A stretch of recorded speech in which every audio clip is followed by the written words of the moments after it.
আসসালামু আলাইকুম। Diploma online স্কুলের পক্ষ থেকে সবাইকে শুভেচ্ছা অভিনন্দন।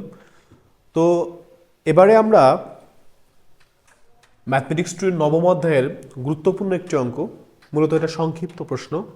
দেখতে পাচ্ছি বোর্ডে লেখা আছে y সমান a into e to the power m x plus b into e to the power minus m x হলে দেখাও যে y2 মাইনাস এম স্কোয়ার সমান 0। একটি গুরুত্বপূর্ণ সংক্ষিপ্ত। তো আমরা এখন এই অঙ্কটা সলভ করব। প্রথমত আমরা লিখব, বা অঙ্ক শুরু করার আগে আমরা কিছু সূত্র নিয়ে আলোচনা করব।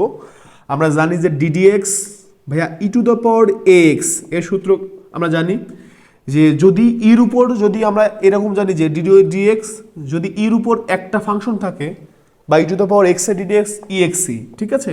কিন্তু এর উপর যদি দুইটা ফাংশন থাকে এ এক্স, তাহলে আমরা যেটা করবো এক্স এর আগে যেটা আছে এভাবে মনে রাখবেন যে এক্স এর আগে যেটা আছে ওটা সামনে চলে আসবে, তারপরে ই, তারপরে যা আছে তাই বসে যাবে। ওকে, মুখস্থ করার কিছু নাই। তাহলে আমরা কি এখানে ডিডিএক্স মনে করো যে e to the power m x আছে, তাহলে কি হবে, তাহলে কি এক্স এর আগে কি আছে এম, তাহলে এমটা সামনে চলে আসবে, তবে ই এম এক্স। তাহলে সাপোজ এরকম আছে, মনে করেন যে e to the power minus m x, তাহলে কি হবে, তাহলে এক্স এর আগে কি আছে মাইনাস মাইনাস এম, তাহলে minus m e minus m x. ঠিক আছে, আশা করি আপনারা এই সূত্র বুঝতে পেরেছেন। ওকে, তাহলে আমরা এবার দেখতে পাচ্ছি বোর্ডে দেওয়া আছে ওয়াই সমান e to the power a into e to the power m x plus b into b to the power minus m x হলে প্রমাণ করে দেখাও যে y2 minus M square y সমান 0। ওকে, এবার আমি আপনাদের বলেছিলাম যে এই নবম অধ্যায়ের আপনারা অঙ্ক দেখলেই বুঝতে পারবেন যে একটা অঙ্কে কয়বার ডিডেক্স করা লাগতে পারে, এবং আরেকটা কথা বলেছিলাম যে অন্যান্য অধ্যায়ে কমপক্ষে একবার করে ডিডেক্স আপনাকে করাই লাগবে, যেগুলো অন্তরীকরণের যে অধ্যায়গুলো আছে।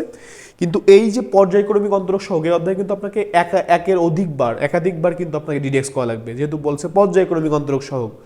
আর আমরা জানি যে অন্যান্য অধ্যায়ে ওয়াই ডিডেক্স ডিওয়াই বাই ডিএক্স, কিন্তু এই অধ্যায়ের ক্ষেত্রে আমরা জানি ওয়াই ডিডেক্স ওয়াই ওয়ান ডিডেক্স ওয়াই2। ওকে, তাহলে এবং আবারও বলেছিলাম যে অঙ্ক দেখেই আপনি বলতে পারবেন যে অঙ্কে কয়বার ডিডেক্স করা লাগবে। ভাইয়া এই অঙ্কে দেখেন তো ওয়াই এর সাথে সর্বোচ্চ কত আছে, আমরা দেখতে পাচ্ছি ওয়াই এর সাথে সর্বোচ্চ 2 আছে, তার মানে এই অঙ্কে আমাদের সর্বোচ্চ 2বার ডিডেক্স করা লাগবে। তাহলে প্রথমত আমরা লিখব সমাধান দেওয়া আছে, তাহলে কি ওয়াই সমান সমান a e m x plus b e minus m x. এবার এটাকে যদি আমরা একবার ডিডেক্স করি তাহলে কি হবে y1। এবার ভাইয়া আমরা জানি যে চলকের সাথে কোনো কিছু গুণাকারে থাকলে ওটা বসে যায়। এই দেখেন এখানে কিন্তু আমাদের এখানে সূত্র পড়ে, এটা গুণাকারে আছে, তাহলে আমাদের এটা ধ্রুবক বসে যাবে, গুণাকারে বসে যাবে। আমরা জানি যে e to the power m x এর সূত্র কি এম ই এম এক্স, তাহলে এখানে কি হচ্ছে এম, এই এক্স এর আগে যেটা আছে সামনে চলে আসবে, তাহলে m e m x plus, এবার এখানে বিটা গুণাকার আছে বসে যাবে বি, এবার মাইনাস এমটা সামনে আসবে, তাহলে কি হবে, তাহলে মাইনাস, আর এই যে মাইনাস এম যদি সামনে আসে তাহলে এখানে প্লাস মাইনাসে কি হয়ে যাবে মাইনাস, তাহলে থাকবে শুধুমাত্র m e minus m x. ঠিক আছে, এবার এটাকে যদি আমরা আরেকবার ডিডেক্স করি তাহলে কি হচ্ছে দেখতে পাচ্ছেন। আমরা ভাইয়া আরেকবার কেন ডিডেক্স করব, যেহেতু অঙ্কে সর্বোচ্চ 2 আছে, তাহলে আমাদের এখানে 2বার ডিডেক্স করতে হবে। তাহলে y2, তাহলে এটা আবার গুণাকারে আসতে বসাই দিব। তাহলে এখানে আরেকটা এখানে ভাইয়া শুধু কিন্তু এবার এটা গুণ নেই, এই এমও কিন্তু গুণাকারে আছে, তাহলে আমরা এমটা বসাই দিলাম, তাহলে আরেকটা এম সামনে আসবে, তাহলে আরেকটা এম যদি সামনে আসে তাহলে এম আর এম গুণ করলে এম স্কোয়ার হয়ে যাবে না।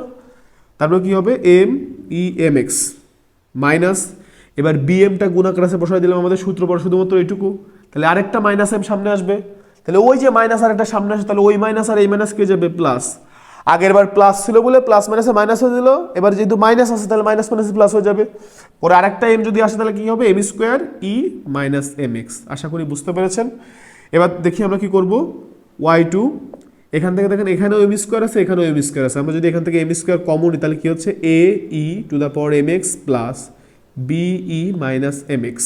ঠিক আছে, এবার y2 ভাইয়া এম স্কোয়ার দেখতে পাচ্ছি এইটুকু আর এইটুকু কিন্তু সেম, তাহলে আমরা কিন্তু এখানে ওয়াই লিখতে পারি, তাহলে ওয়াই এখানে বসাই দিব।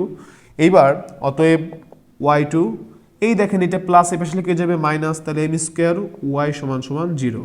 আশা করি বুঝতে পেরেছেন। এই দেখেন মিলে গেছে আমাদের অঙ্ক, এটাই আমাদের কাঙ্ক্ষিত কি লেফট হ্যান্ড সাইড সমান রাইট হ্যান্ড সাইড। সবাইকে অসংখ্য ধন্যবাদ। আসসালামু আলাইকুম।